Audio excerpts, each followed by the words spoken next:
केंद्रीय मंत्रिमंडल ने गुरुवार को 2 विधेयकों को मंजूरी दे दी है, जिनके लागू होने पर लोकसभा चुनावों के साथ-साथ सभी राज्यों और केंद्र शासित प्रदेशों की विधानसभाओं के चुनाव एक साथ कराने का रास्ता साफ हो जाएगा। हालांकि सरकार ने इन प्रस्तावित कानूनों का आधिकारिक विवरण साझा तो नहीं किया है, लेकिन सूत्रों की माने इन्हें शीतकालीन सत्र के दौरान संसद में पेश किया जाएगा और समीक्षा के लिए संसद की संयुक्त समिति को भेजा जाएगा। यह विधेयक पूर्व राष्ट्रपति रामनाथ कोविंद की अध्यक्षता वाली उच्च स्तरीय समिति की सिफारिशों पर आधारित है, जिसने एक राष्ट्र एक चुनाव, वन नेशन वन इलेक्शन के तहत 2 चरणों में कराने का सुझाव दिया था।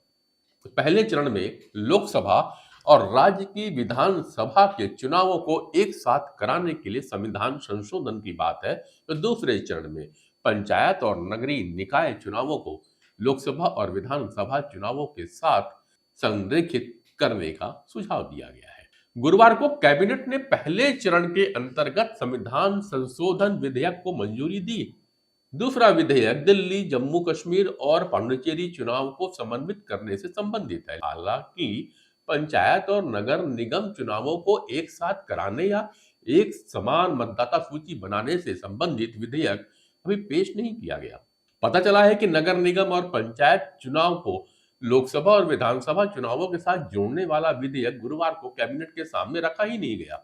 इसी तरह कोविंद पैनल द्वारा की गई दूसरी महत्वपूर्ण सिफारिश पूरे देश के लिए एक ही मतदाता सूची बनाने के लिए कैबिनेट के समक्ष कोई विधेयक अभी तक पेश नहीं किया गया है।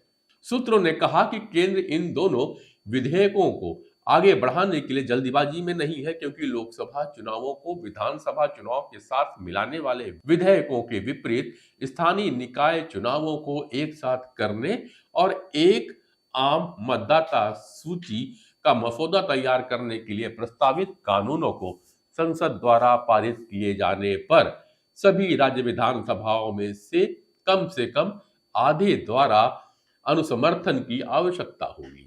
एक सोची समझी राजनीतिक चाल लोकसभा और विधानसभा चुनावों को एक साथ कराने संबंधी विधेयकों को संयुक्त संसदीय समिति को भेजने की सरकार की इच्छा मोदी सरकार द्वारा एक सोची समझी राजनीतिक चाल प्रतीत होती है। केंद्र सरकार जानती है, अगर सभी सदस्यों की मौजूदगी में विधेयक पर मतदान होता है तो संसद के किसी भी सदन में संविधान संशोधन को पारित कराने के लिए उसके पास आवश्यक विधायी शक्तियां नहीं है। उपस्थित और मतदान करने वाले सदस्यों का 2/3 बहुमत उसके पास दिखता नहीं है। लोकसभा में 2/3 बहुमत का आंकड़ा 363 सदस्यों का है, जबकि भाजपा के नेतृत्व वाले एनडीए के पास मौजूदा 293 सांसद ही है, जबकि राज्यसभा में यह आंकड़ा 160 सदस्यों का है, जबकि राजकोष के पास मौजूदा 122 सांसदों की बेंच स्ट्रेंथ है।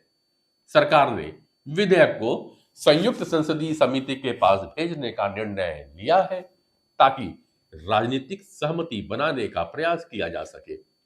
यह कदम विपक्ष के उस आरोप का जवाब देने के लिए भी है कि सरकार बिना व्यापक परामर्श के विधेयक पारित कराती है। संसदीय समिति के माध्यम से विधेयक पर चर्चा के दौरान भाजपा इसका प्रचार करने और विपक्षी दलों के साथ संवाद स्थापित करने की योजना बना रही है।